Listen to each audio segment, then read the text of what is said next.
So now we are gonna analyze a game, a very famous game between, well, two very strong players, Boris Spassky and uh, Robert Fischer, uh, also known as Bobby Fischer, of course.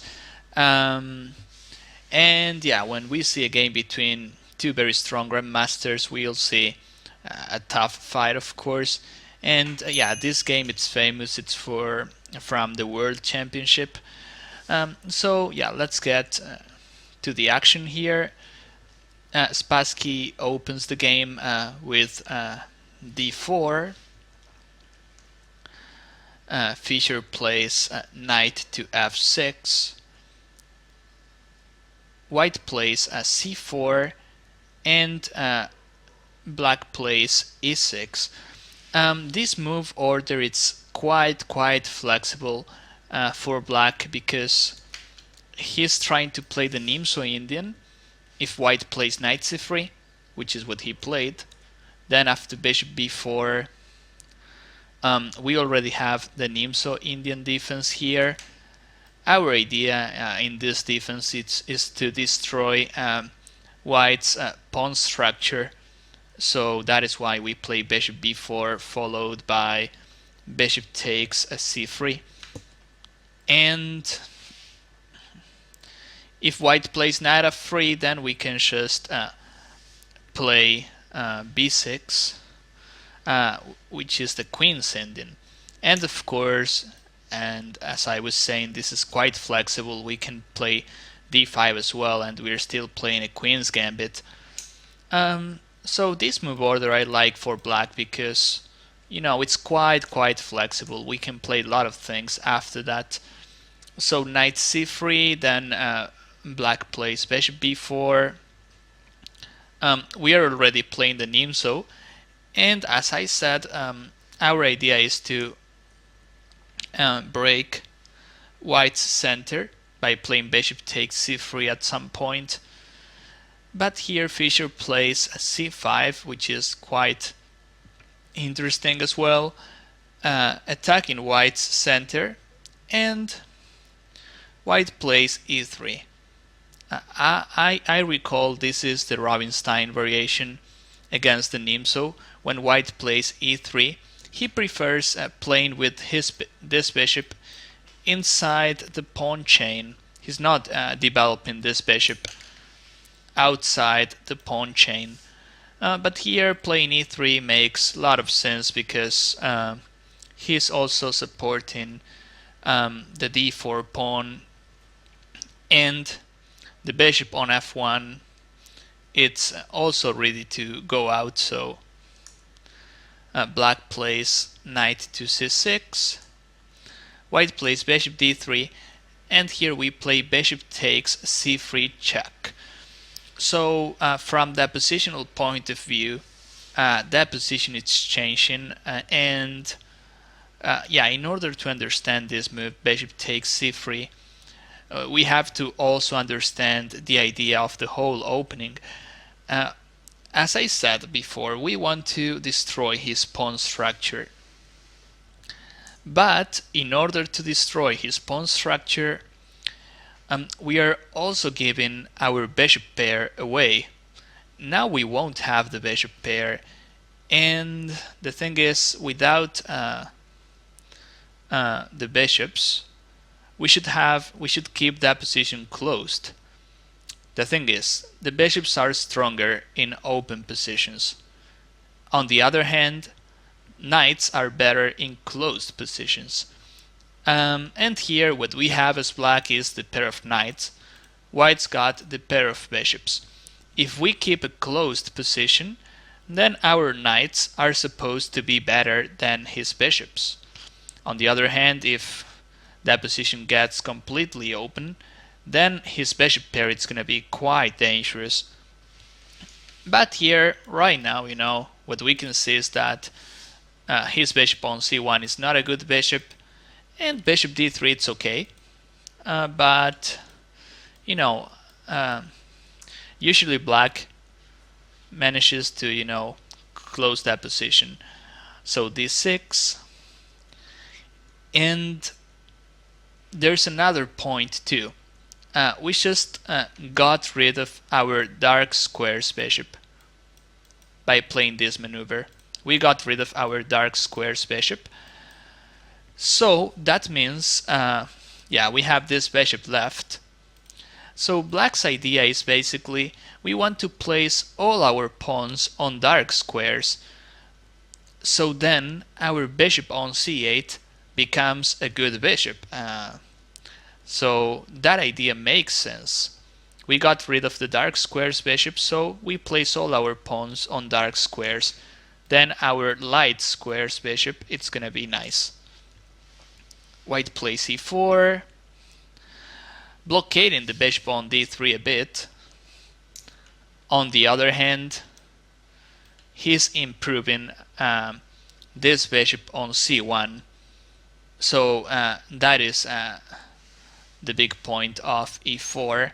And of course, as black, we play e5 too, because you know, our idea was to place our pawns on dark squares, and we're also stopping white from advancing more. I mean, if he plays e5 there, you know, his position it's gonna be quite annoying. So we play e5 as black. White plays d5. And yeah, this is making a lot of sense, because if he takes here, or if he takes on c5, then his pawn structure is really weak. And what is more, we can see that his bishop on d3 happens to be a very bad bishop. Usually this bishop on d3 is what we call a tall pawn, or a big pawn, because you know, this bishop is crashing into his own pieces and it's lacking diagonals. So I guess d5 it's a better idea. Yeah, and he's also winning space. But here we got what we wanted. Basically, that position is closed now, the center is closed. So that means we can maneuver with our knights. And Spassky plays knight to h4, which is quite interesting. Before castling, he plays knight h4. I guess he wants to stop knight g6. This maneuver it's great, because then we can just keep on maneuvering as black to, you know, place a strong knight on f4, for instance. Our pawn structure remains great too. I guess that is the idea behind knight h4, and probably in the future he's gonna try f4. Remember, as white, the idea should be to open up that position, because white's got the bishops, right? And with the bishops you have to open that position. And okay, after knight h4, h6, a very nice move. The idea it's clear, but you know, it's not easy to play a move like this. We always think about, you know, moves like castling or playing bishop d7 maybe. h6 is not developing. We'll explain this move right now, but I would also like to say that if we play knight g6, well, I guess white could take the knight, but I'm just wondering, well, maybe playing knight f5, it's also cool. I mean, that is why I don't like playing knight g6 yet. He can also jump to f5, and he's got a good position here. So h6, the thing is, first of all, we want to stop white from playing bishop g5, and I guess this pin would be pretty annoying. I mean, so when we play h6, we are stopping it, and looks like we are also stopping f4, because after pawn takes, bishop takes, we can play c5. However, this line, if we take a look, we are opening our position too much, and our king is still in the center, so this is quite risky. I mean, he can probably push e5 here, and he's also full of threats. I'm not sure, this is good for us. Remember the concept we said before. If we open that position, this is gonna be favoring his bishop pair. So that is why, I don't like this. After f4, which is what white played, here Fischer played knight g6, which looks quite interesting because, yeah, we are not playing the other variation, taken followed by c5. That would be opening that position completely. Here we are just trying to trade some pieces off, and yeah, we just try to keep that position closed too. Here white has to take on c6. If he moves the knight back, then we are just winning a pawn on f4, and if he goes knight to f5, then we can just play bishop takes, and after pawn takes we can still take the f4 pawn, and this is good for us as well. So here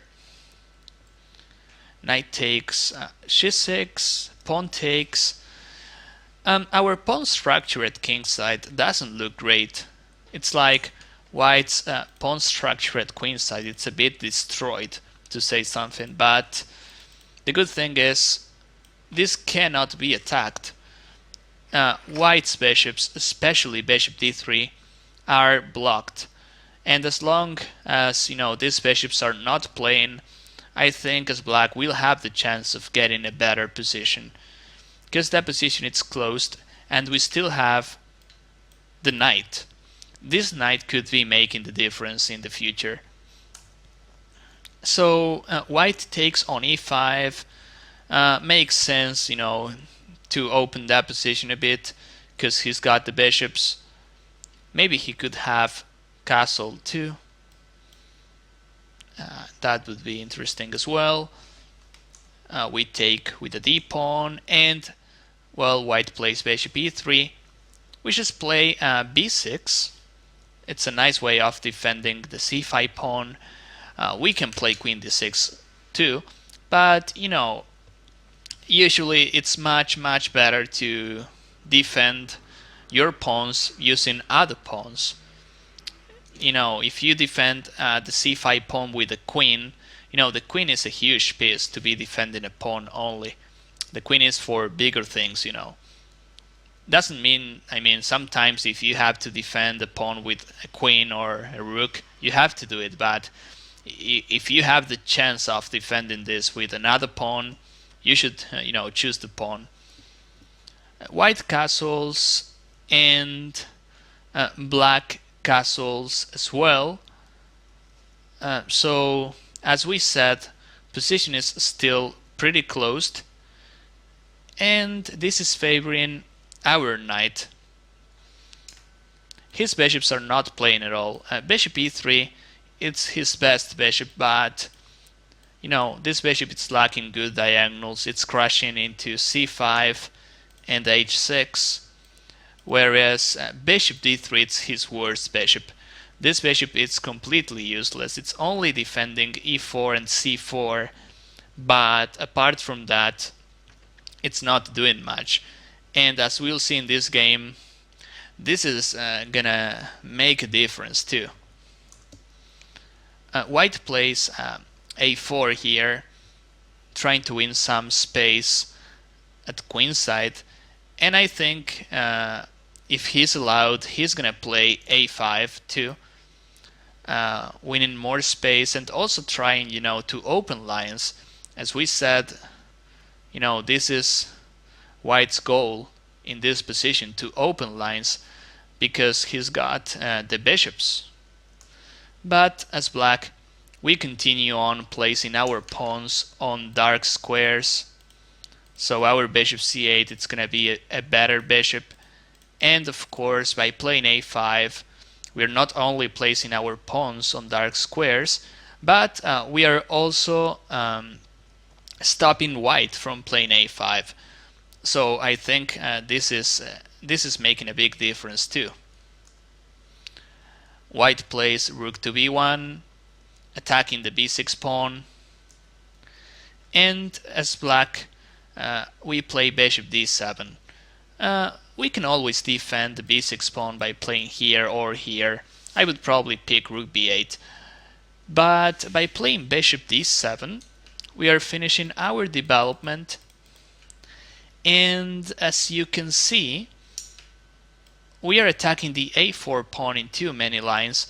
Our bishop can also, improve via e8 and h5 maybe, or, playing something like, c5, bishop to e8 followed by bishop c6.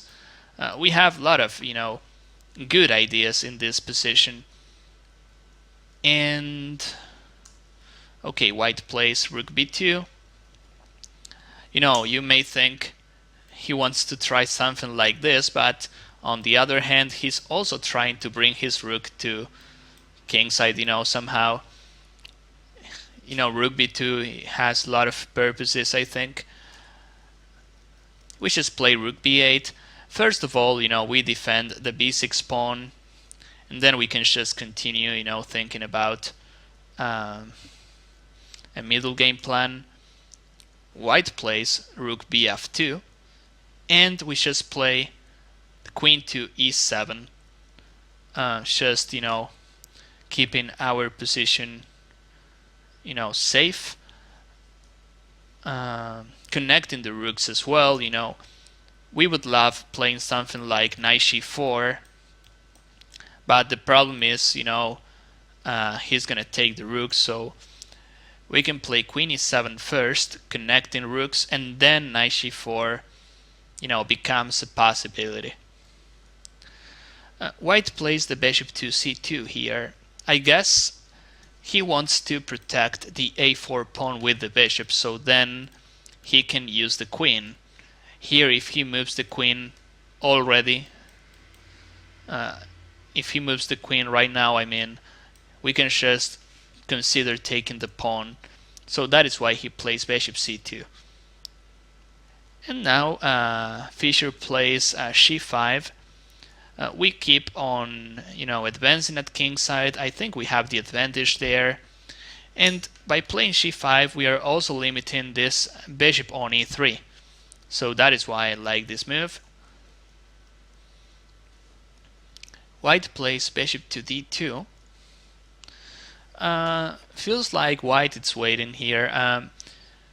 If he pushes d6, it's attacking the queen, but this pawn is gonna be weak soon. There are a lot of ways of, attacking it.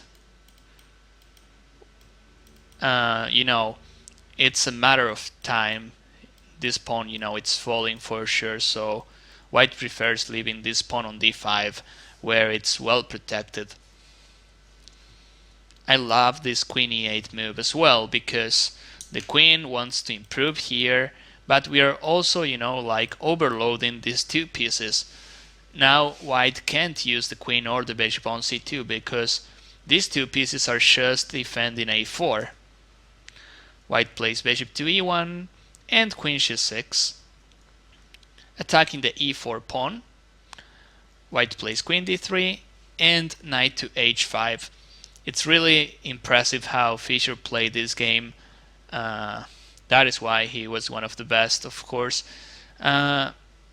These maneuvers, then c5, knight h5,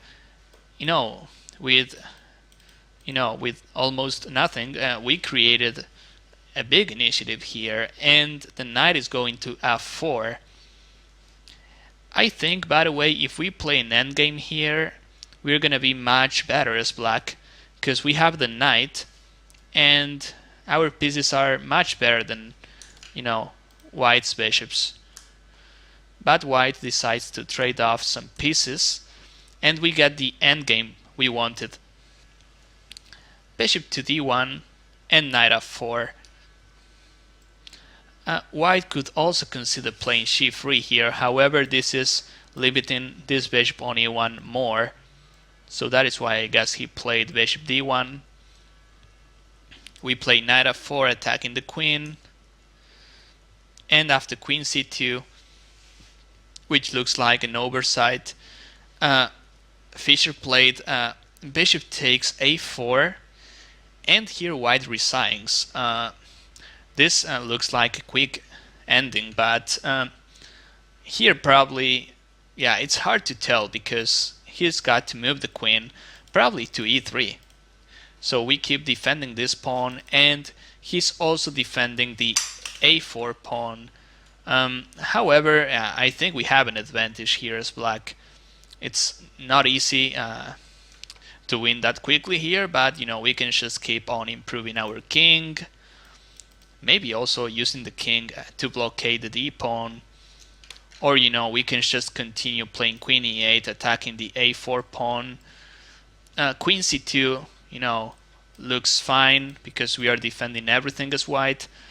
Problem is, after this bishop takes a4, well, white has to take, otherwise we take on d1 and then on e4. After queen takes e4, we are just winning. We threat the bishop on e1, and then we get our piece back. And apart from that, we also threat queen takes c2, and this is mating. So here white doesn't have any way to stop these two threats at once. And the thing is, he can't give us a single check. So that is why after bishop takes a4 here, Spassky resigns. So a very nice game by Bobby Fischer, especially that positionally area. Since the opening in the Nimzo, our idea is to blockade that position and to exploit his weak pawn structure. Problem in this game for white was he couldn't make use of his bishop pair. So I hope you enjoyed this game, and we're gonna continue analyzing in the next ones. Thank you.